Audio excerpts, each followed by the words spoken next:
But it's been going on for 3 or 4 weeks, you said, right? Yes. So I think at this point you can actually sit down with Oliver when you are not angry, when he doesn't have the power in a negative way, right?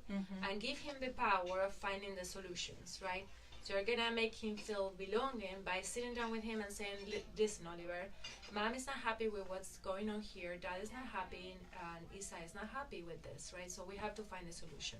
You can throw a ball, because you said we don't throw things on the floor. We do sometimes, right? So you can even create a whole basket of balls, things that he can throw, and you can say, you can show him, this is what you can do, this is okay to do. You can throw balls in this part of the house or whatever, right?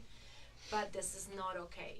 So we need to find a solution. And just to get him involved, because if he's looking for power to make the decision, you're giving him the power before it happens.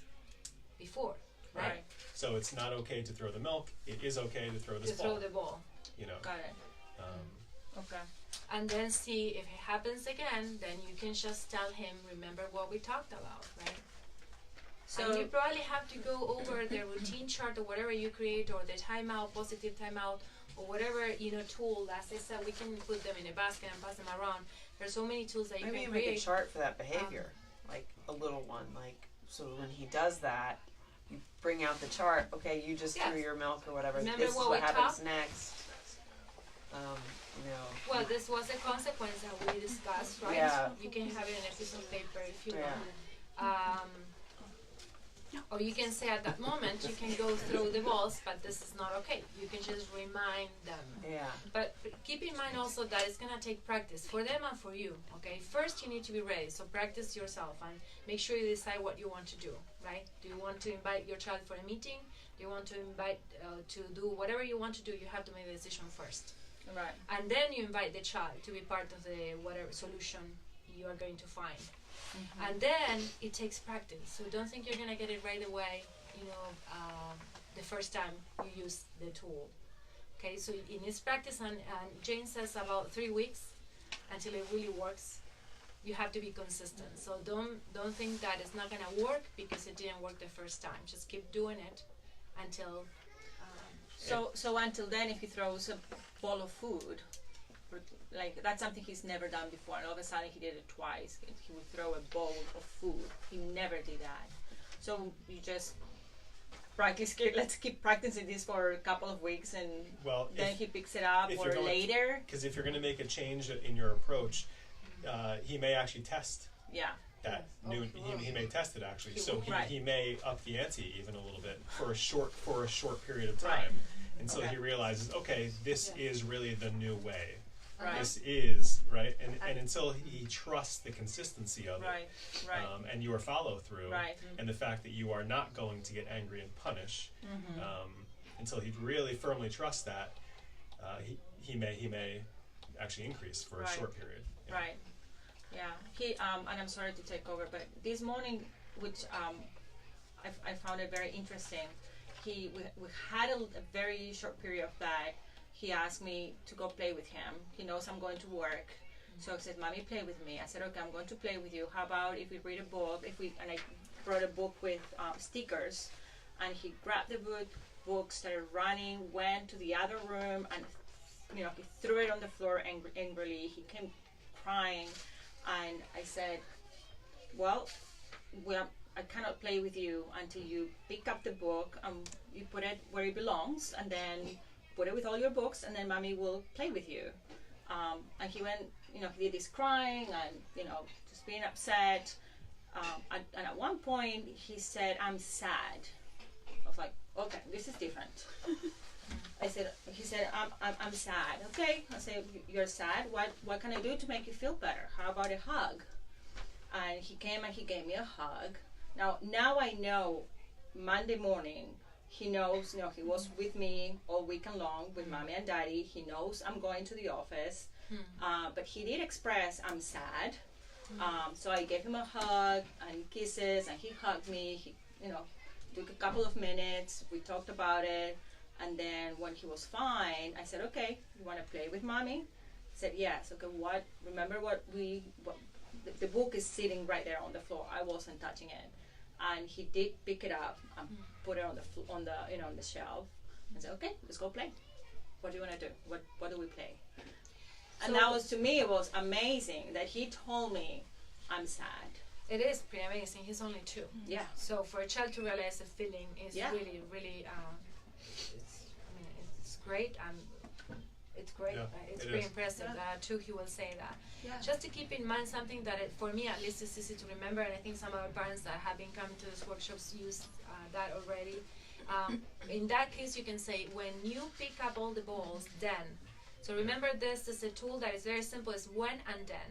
So you will say the same thing, but in a positive way. So when you pick up all the balls, then I will play with you. As opposed to, I will not play with you until You pick up. Because then the balls. emphasis is on what they're not getting, Yes. and the fact that you are the one in control and with the power to withhold from them, and you can just turn that around. When and then. Yeah, When you have your coat on, then we'll go to the library. Right. Instead of saying, you have to put your coat on, let's put your coat on, and 100 times when I'm saying And the that's same actually- thing, and it's just not happening. Well, that's actually giving them the power back. Yes. When you do this, Then. this can happen. It's giving them the power. So for a child who is seeking power, it's not just about in that very moment when That's they're right. misbehaving that they need the power. They may more generally need a sense of having some power. So you can start using throughout the day those when-then statements to give them Throughout that. the day. Or giving them limited choices to fill them up with that sense of they have some control and they have some power. And something else that is important, I think, and we spoke about this last week, is that to keep in mind that we want them to feel capable. So anything they can do on their own, it's going to give them power, because they will feel that they're powerful of being able to put their shoes on by themselves, for example. So when there are 2 that, they want to be independent, give them the independency, because they need that. They need to feel that they can do it.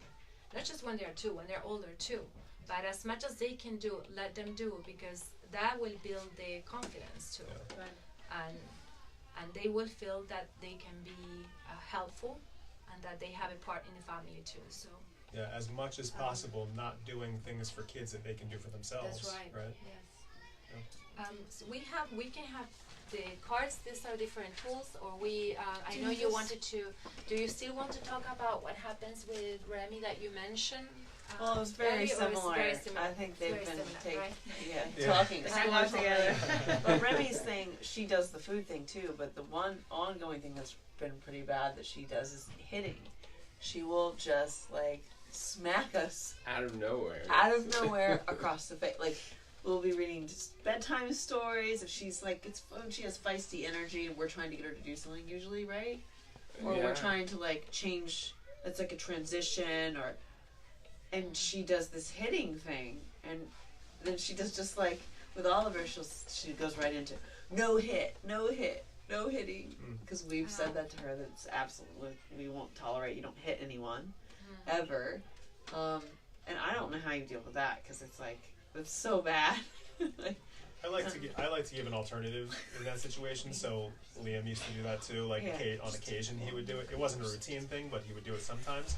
And so it's I don't like to be hit. It's not okay to hit me. You can hit the bed, or you can hit the pillow. Well, I just got that idea from when you were What you can talking do, about the yes, ball, like the balls. throwing What the you balls. can do Yeah. instead of what you cannot do. Like an energy release kind of. Yeah, Because that's exactly. and she does it, and then she waits for our reaction, and then she'll say, "I'm going to time out," Yeah. with a smile on her face. Energy release, but also the idea that it's okay to have aggressive feelings. Yeah. Like kids naturally have aggressive feelings, and they need an outlet for them. Sometimes they need a way to express them. So it's okay to feel that aggression, but where you direct it is not Right. Okay. So- Well, And you, Taylor, you had a question or something that you want to share? I don't think so. I think one thing that we talked about, it was just 2 things one that I learned here was just the when then that helped. And you had mentioned testing and then sort of flexing again just to make sure, it was for real what you had set up. And I think one thing I read somewhere along the way was when you get into a roller coaster, you don't wait until you're upside down to check that your seat is actually buckled. The first thing you do is you get in there, and I know long ago when I rode a roller coaster, you kind of jiggle it a few times to make sure it works before you get going. So when they're kids, they want to check that you're for real, that these are the boundaries, and that you're going to be there whether it's up or down, and that's an important safety feature before the ride starts. And right? actually, what you said is reminds me of what we said last time. Is that you can always say "I love you" and Right. don't say Yeah, "but," right. but you say "I love you" and Yeah. Right. When I said that to Leo, he goes, I know that means no. we have kids that I are here retried advanced this on week. positive discipline, so they're I waiting know. for all the. I know that means no. It's on you. And then that, yeah, well then I gotta do, then you gotta go part B, like Louder says, wow, look at that. Because there's nothing else to say. Wow, yeah. When you don't know what to say, just say "wow." This is how. Wow. Different tones. It's exhausting. That's the new addition. You see, when I say I learn new things in every workshop, it's like just talking to people, you learn a lot. You know, the wow thing really works. That's great. So, Laura, did you want to share what you say you didn't work on the chart? Or I did work, well, You I feel did. like I shared too much. I feel bad that everyone has to listen to me with my comments. But yes, we did work on the chart. So Leo made a chart for himself and I made a chart for myself.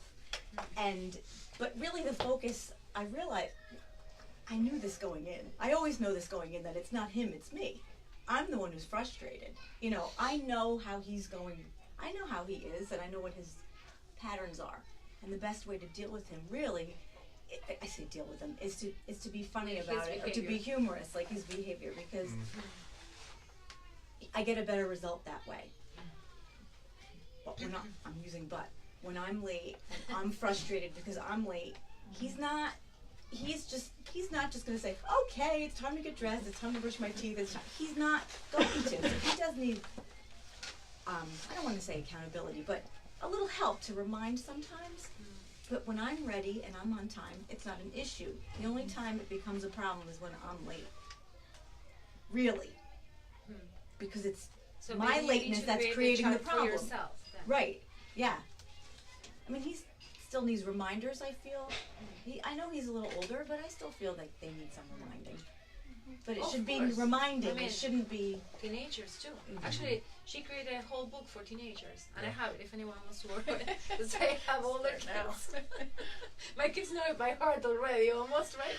They know what tool is that one. But you do you have any situation that you would like to share? Or? I mean, just listening this morning, not being part of the previous workshop, very insightful to me. There are a couple of things that are interesting that I think we do, or I'll speak for myself, we try to do, or I try to do, is the routine thing. It's interesting we're talking about this morning being that Jared generally is getting the boys ready. And so for me, I know what my routine is. So it's like, okay, we got to get out this door at 8 o'clock. But they're 7 and 9. They don't know the concept of Time. Right. So what's much. upstream of the goal. Right. And so they're kind of putzing around. I'm like, and I'm trying to get ready. I'm like, guys, did you brush your teeth? And I'm like, well, no, you didn't tell us to. It's like, well, but I think, we'll see tomorrow, because I'm going to go through this tomorrow also. So it's like, all right, let's try and eat breakfast by 7:30, 7:45. Let's have our teeth brushed. But not so much so just telling them, but also kind of reminding them. It's almost setting a routine. I think they have a routine because they know we got to get out the store by 8 o'clock to get here by 8:30, let's say. So I think the routine portion of things is something that they have a concept of. It's just a matter now of, all right, how do I get them to think ahead? And they may not be there yet at 7 and 9 to think about, let's look at the 7:45. I don't think, well, maybe the 7-year-old doesn't have a concept of time yet. They can be 20 and not have that concept. So I encourage the charts, because you just put that responsibility to the chart. They don't even have to have the remember. You just have the chart there, and if there is something that you see is not working, okay, remember we have this to do before we leave. So you just put that attention to the chart. If you want to try a chart, I don't know if that would. Yeah, and I think just in hindsight this morning, a lot of it is helping them help themselves. Like, all right, let me from a choice perspective, you have, you know, you can, here are your choices for breakfast, right? Because they can prepare, you know, they can prepare a simple bowl of cereal. But then I would say, okay, well, here's your fruit. You know, I can cut it for you. Make sure you eat some of this as you're having your cereal. And then after that, tell them, like, and after this, just you know, brush your teeth and we're ready to go. So you have them get dressed before having breakfast, because that helps with the routine actually. Yes, they actually have. They it's part of that. I noticed this morning that they get up. I hear them, and they're changed. So you know, okay, that's a big step there. And then I think it's on me to help them with some of their breakfast. Actually, they could do it all on their own if you want to, because 7 at 9 they can cut fruits. We have them cut stuff here when they're little, actually, with plastic knives. Yeah. So they do get a knife even for lunchtime. Yep. So think about that, because maybe they could actually do the whole thing. And if I had to do that with I hope my son doesn't hear me. With my son, I would do it. Because now he's in college and he has to take care of himself with those little things. You know, nobody's gonna cut the fruit for him. So as much as you can let them do, I will encourage all the parents of the little kids, let them do it. Because at one point, they have to do it by themselves. And we're not gonna be there to help them. Even if it means they go to school with their pants on backwards. Yeah, You'll so see with the Liam sometimes pajamas, show up we've with his had jeans kids with backwards, or you know, they didn't realize mismatched boots, you know, or something like. Sure. Yeah. In the grand scheme, if what we're hoping for is to encourage their autonomy, we have to kind of be okay sometimes with them making choices that we would not make for them. You know, Yes. if it's something reasonable, like what they wear to school is not all that important. Maybe you know, if the goal is for them to dress themselves, you know. Right. Yes. And so Anna or Kathy, did you have anything you wanted to share? Well, just the Or the cards, the 12 cards? tardiness, and it's not improving in Bharat's case. We've been trying with charts and everything, and he looks For the morning? Yeah, he's late here every single day, and I don't know what to do with it. It's like now I've given up after so many months. And you try the timer too? Yeah, with him? timer, charts, everything, and he just like mornings. I'm like, oh, look at the chart. You're late, and he's like, yeah, okay. That's the only reaction I'm getting. He's like, yeah, okay. In the morning. I'll go early tomorrow, but that tomorrow never seems to come. He and I must be in the same house. Yeah, that's And now he's just abashedly. Do you have anything? Off So the I've top given of my up, head, I'm not basically. sure, honestly. So He's I not don't a know. morning person. One thought I'm wondering is there too much that's part of the do? morning routine? Like maybe the morning routine needs to be pared down. Maybe some of the things can be whittled away to the most essential ingredients. Well, he for doesn't a have time. breakfast because he's not like a big eater in the morning. So all he has is a cup of milk before coming here, and that's it. So the morning routine is basically getting up, using the restroom, brushing his teeth, wearing his clothes, coming down, drinking a cup of milk, and in the car. That's it. I've had kids coming on pajamas here, just so you know. He loves that. You can have him doing that. If the clothing, getting dressed is the problem, then you can I tell think him, getting here are out your of the clothes, you bed can is get a dressed in problem. school. Even when he's up, he's just, and now at 8 I can't just pick him up and Right. it's just he's Yeah, just so lying it's around really and rolling in people the as they bed. go. And Size is a detriment. I'm making his lunch for school and I'm yelling, and he's upstairs in the bedroom and I'm constantly yelling, come on, have you gotten up, get up. He's still in the bed. I know, to ring the bed is gonna be a little bit inconvenient. Sounds like a for you teenager. to tip up the bed.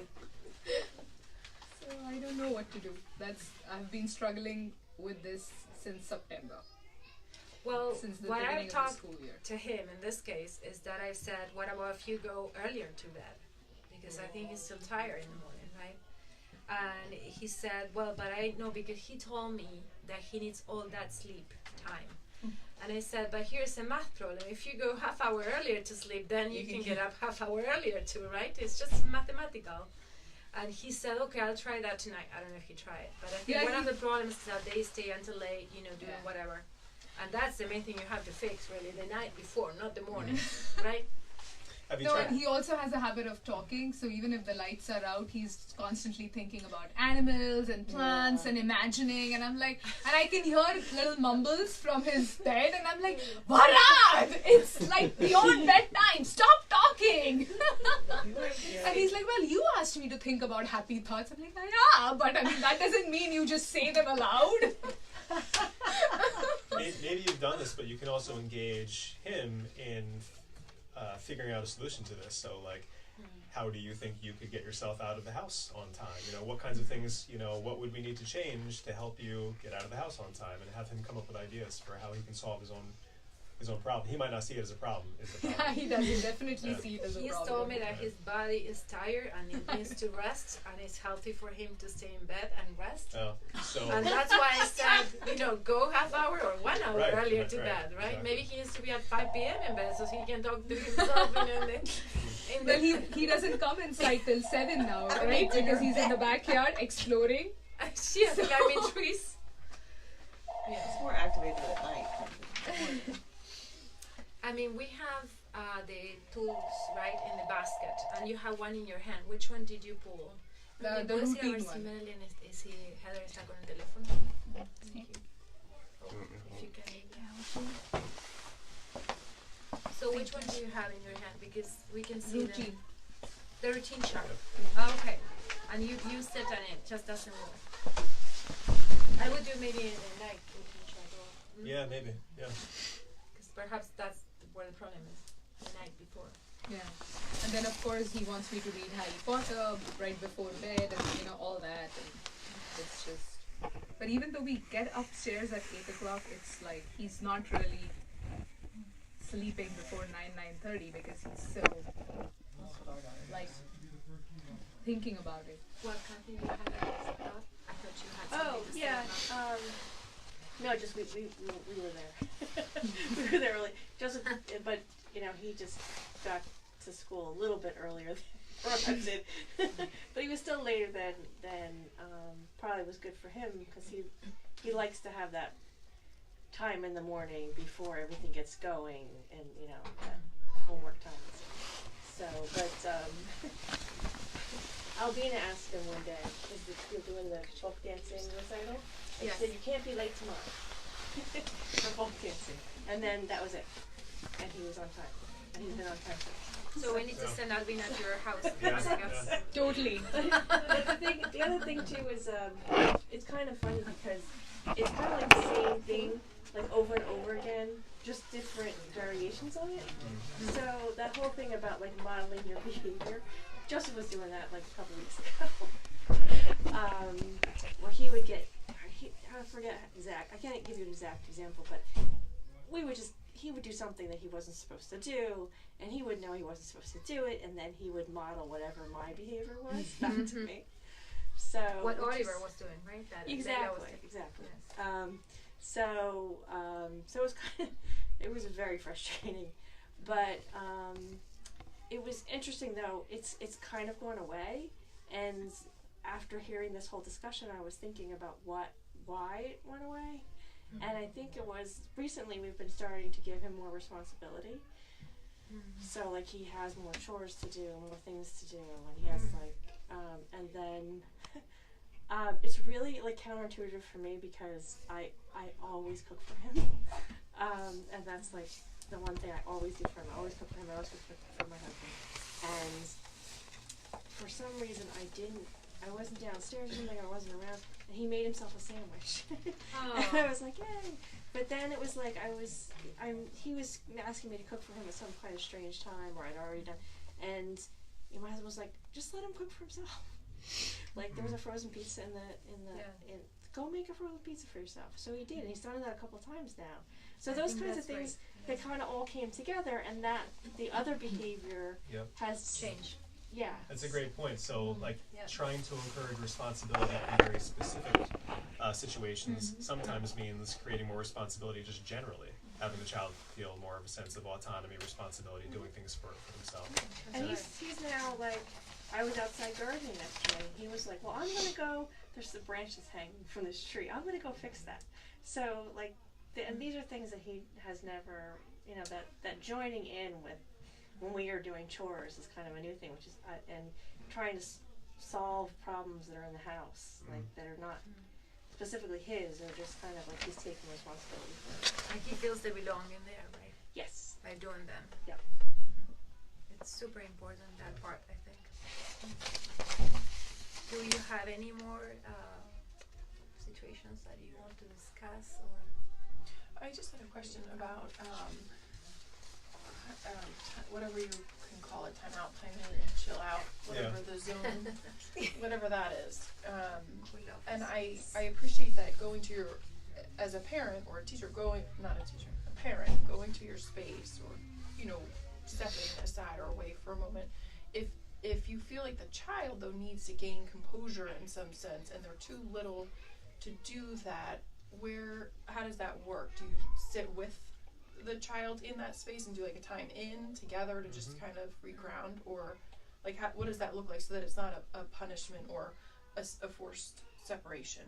You could do it with the child, right? Yeah. I think so. As long as you created the space, and then that's a space you can sit next to them.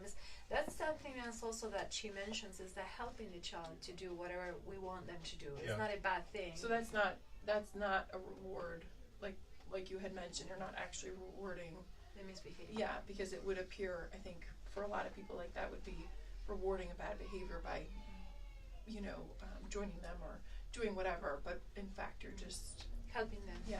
Well, you're teaching. You're teaching them. This is how we calm down when we are too revved up, or we're too angry, or we're, whatever. Okay. This is how we calm down. Okay. I'll show you. I'm going to do it right with you. So is it bad to always make them apologize after they've calmed down?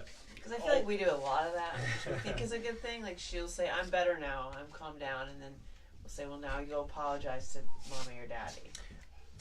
I have two ideas. One is that I think more effective is simply our modeling of apologizing. So if we apologize when necessary, and children see us doing that, then they'll learn just from watching us. And also, rather than give a directive to go apologize, I sometimes say that what happened, it seemed to make so-and-so feel kind of bad. What could we do to help them?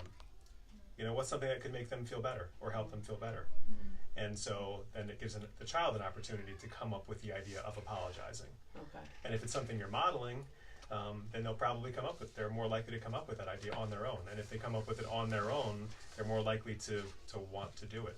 As opposed to if it's something they're being told to do constantly, the motivation to do it is... Sometimes she just says, "I'm sorry," or "I apologize," and she doesn't mean it, and she just keeps doing the behavior. That doesn't really work. Yeah, because you don't want to encourage fake apologies either. Yeah. So, Which, so in the school we say, what can we do to make up for it, right? That's okay. And so sometimes they write a letter to somebody else, or they draw a picture, or they, they come up with different ideas. But the sorry, just to say sorry, actually last week I was telling a child, you know what, I don't think that sorry is not working, because I don't think the sorry is working, because look at what happened. It just happened half hour ago, and then again, and this then is what just the sorry. Same and thing then, for me. Yeah. so what do you think about it? I actually asked the child, do you think it's working, this I'm sorry? Because it happened again. So we had to sit down and actually talk about it, because it just doesn't work, and if the kids think that the I'm sorry is enough, we have to help them think of something else, because it's not enough. Yeah. They really have to feel it. I mean, the I'm sorry part is not even important. It's what they feel. And if you see that the child really feels sorry, don't even ask them to say I'm sorry. Okay. Because that's enough. That's a good one. You can see a child that really regrets whatever they did. Yeah. So you don't have to insist on making them feel guilty, because then we'll build something else there too. And they may choose to express their regret in a different way. That's equally okay. Like maybe their idea would be, I could go give them a hug. Yeah. That's or right. I could paint them a picture or something. So saying the words "I'm sorry" don't always have to be a requirement. Yeah. Okay. Yeah. That's a good reminder. And you have given them this homework, so I'm not sure if you want to go over that. Or The kind and firm. Yes, the kind and. We could. I think it might be actually more fun to go around and read the cards. You want to? Not everybody got a chance to read this on their card. Yes. Want to do that? Maybe share on.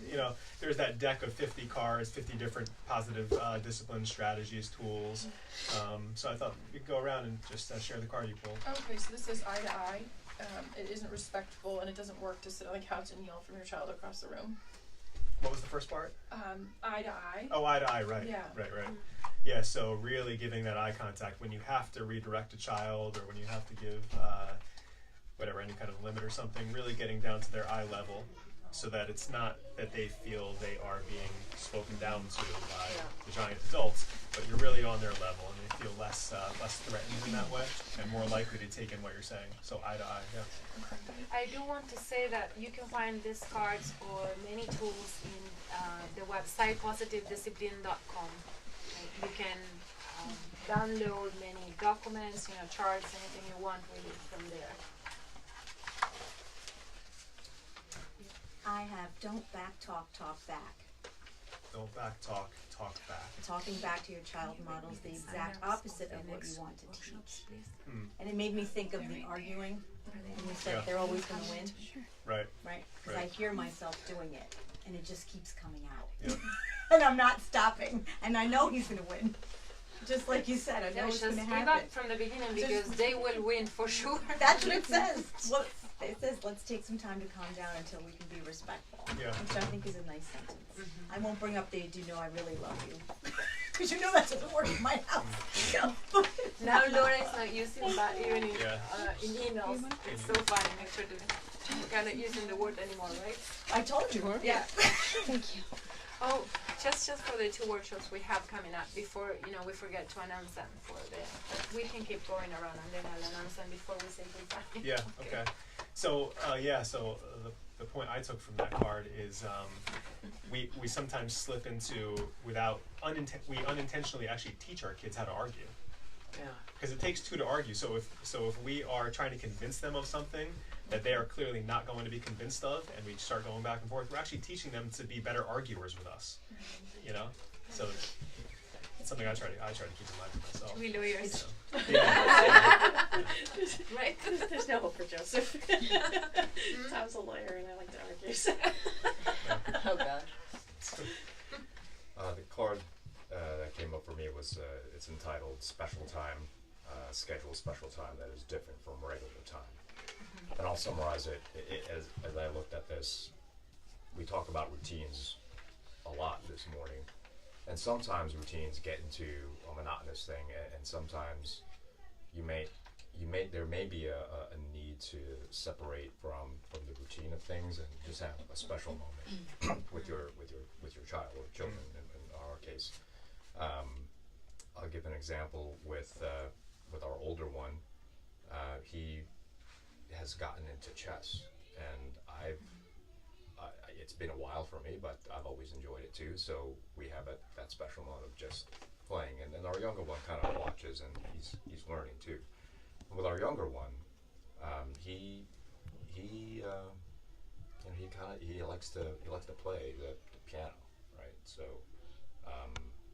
I'll encourage him to continue his curiosity and his learning on that. And it's really just a focused time, as opposed to, okay, we're going to play this piano, you're going to learn this thing, and it's more just a bonding time, right? Yeah. It's very important. So you're sharing an activity with them, and it's a bonding time. That's super important. Right. Besides the routine and everything else you share with them, right? Yeah. Something is special. It's super important. Yes. Thank you for sharing. Mine is validate feelings. Allow children to have their feelings so they can learn they're capable of dealing with them. So not fixing or rescuing. Right. I think we're pretty good about this with Remy. When she seems upset, I'll say, so sometimes it's hard when she's like angry or there's like a fight, struggle going on. I've tried the thing where you get down and eye contact, like, I see that you seem to be really mad about something, or you're feeling angry, like, what's going on? And that doesn't really work when it's like she's misbehaved. But if she, like yesterday when we got home, she hadn't had a nap, she was really tired, she came in and just like had a full on like for like 20 minutes just on the floor screaming, crying. There's nothing I could do, so I kind of just let her get it out. And then I keep checking in with her and saying, are you feeling better now? Are you calmed down a little? I know you're tired. Do you need a hug? And "Ah," and then eventually, like the third time I check in, she's like, I'm better now, and then she goes back to her normal self. So sometimes I feel like the validating feelings works, and other times I'm not sure what to do when, it doesn't really seem to work. With a tantrum, yes, that's all you can do. Just let it happen, Yeah. and then say, when you're ready, then, remember the when and the then. When you're ready, then you can join mommy to do whatever, Yeah, I think one of the best things we can do for kids is to teach them that feelings pass. Yeah. So sometimes simply just being there, just letting them know you know how they're feeling, without trying to do anything to fix it or change it, without rushing into problem-solving mode right away if they're in the midst of a feeling, but just allowing them to feel it and then getting through that experience. Them when it's not working, like I think that's what we've started doing, and I feel like it's been working for us. Is I'll say, oh well, obviously you're still angry, and I just, oh wait, I'll be back when you calm down, and I just walk away. And then she started really getting into this whole thing where she takes it upon herself to say, come in the room and say, I'm better now, I'm calmed down, right? She's like been doing that a lot because I think it gives her power to feel like she was able to calm down herself. Yeah. We use that here in the school, the same tool. We ask them if they're ready, and then if they're not ready, we just wait. And we wait until they're ready to sit down quietly to do the book work. We wait, and they will come and say, I'm ready. Yeah.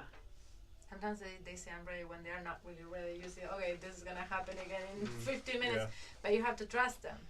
Yeah, that mindfulness workshop was when we really started the whole calm down corner thing instead of the time out.